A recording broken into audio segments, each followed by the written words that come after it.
Let's go. Wednesday afternoon. If it's been there for that long, why didn't Ten Hag, why didn't he use him?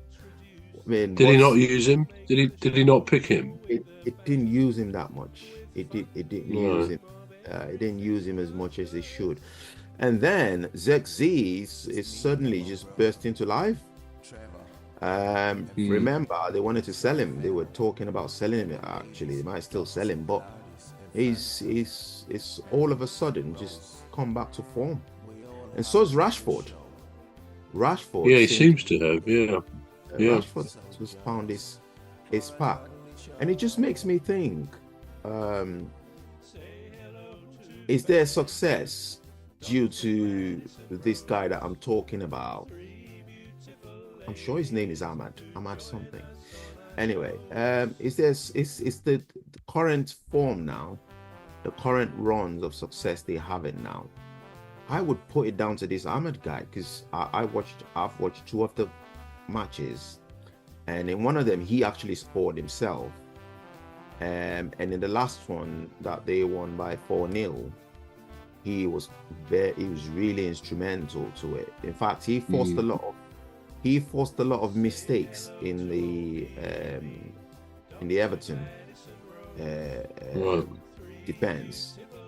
So he'll charge at the defense, and he'll force them to give the ball away. Twice he did that, and I kind of think he's really a player to watch out for.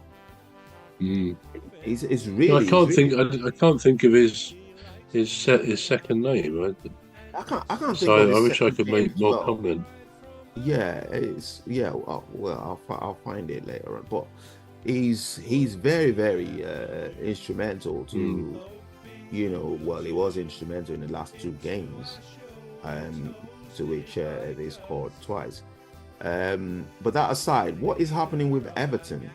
I mean, Sean Dyche, he's just not. He's not in this. He is not in this. He's not at the races. He's not in the races this season, is it? No. I mean, it's It's not a in the strange bottom. one, isn't it? Yeah. No. I mean, in a way, they had a couple of victories and draws, didn't they? Having been near the bottom, second or bottom even. Yeah. And they kind of went up to 15th, maybe, thereabouts, maybe 14th, just on the strength of a couple of wins. But they seem to have gone back again. And I don't know, maybe they need investment in the team. I think it's accepted that it's not as strong as he would like it to be, particularly as they're moving into a new ground, aren't they? Possibly next season.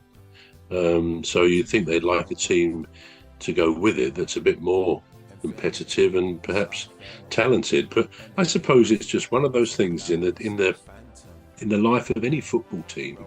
It's sort of cyclical, isn't it? It's you have your ups, you have your downs, your troughs and your hills. And as we say, Man City are very much on a trough at the moment. So it does happen to even the best. But yeah, I would think, like a lot of teams, Everton need one or two players to build up the quality a little bit, to make them a bit more competitive. Again, maybe it's a confidence thing. I think Sean Dyche is a good manager. I think he's strong on personality. I'm sure he can be quite tough with players, as much as any manager can be nowadays. And I think he's good. I think he knows what he's about. He knows the game of football. And I don't think Everton will be relegated. I think they're too good for that. But yeah, it does seem they're in the doldrums a little bit, having got themselves out of the bottom three. Not dissimilar to Palace. Thankfully, Palace won last night at Ipswich, which has put us, I think, it's put us possibly 16th, something like that, even 15th or 16th.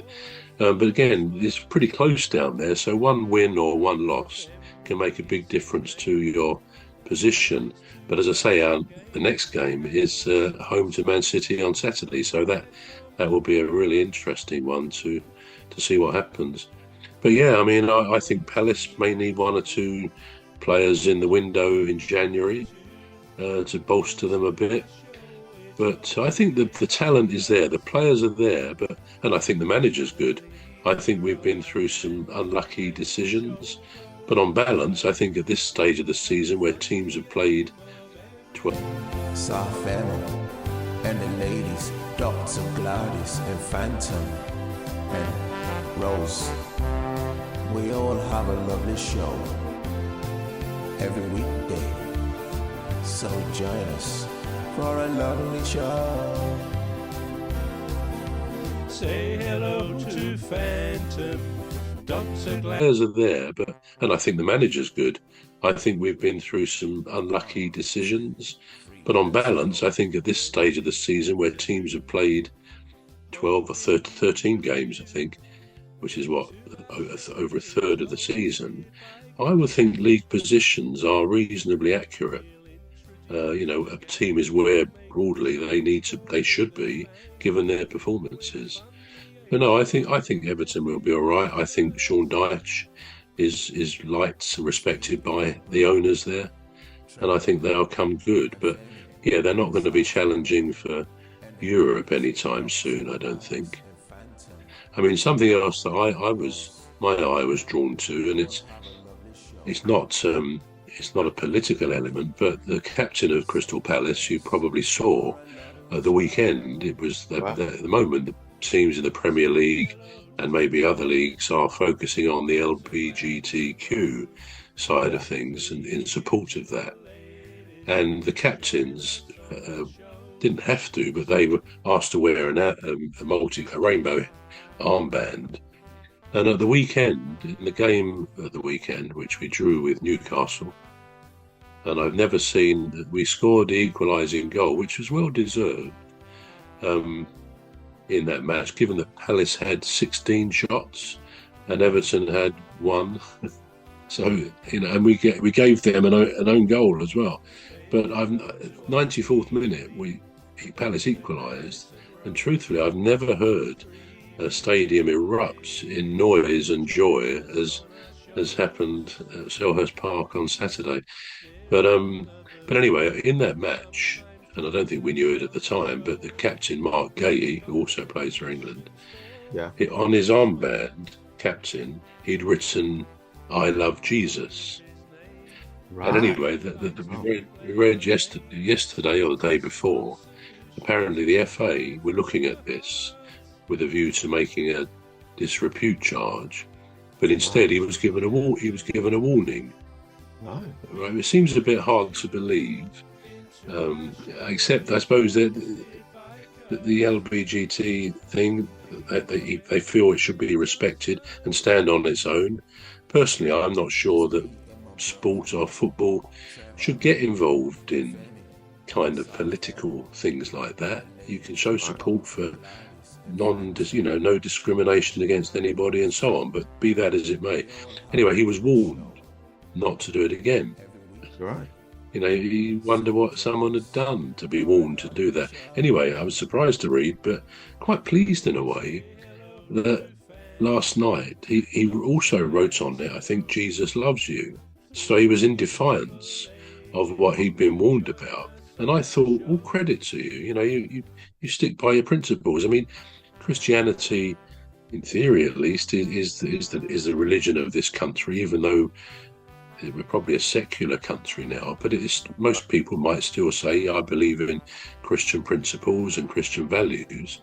Right. So good for him for standing his ground, and the FA have confirmed they're not taking any further action, and rightly so, because I suspect they've read the room and all the criticism they received for saying, we might charge you with disrepute and so on.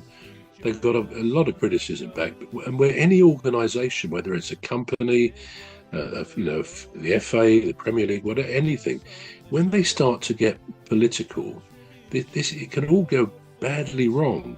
I mean, I think a few months ago, Wembley, the big arch, which often lights up with different colours, it used colours. I can't remember the full details, but again, possibly of something like the rainbow colours, and I don't know whether they actually put the Palestinian flag. There were things like that. Maybe they didn't.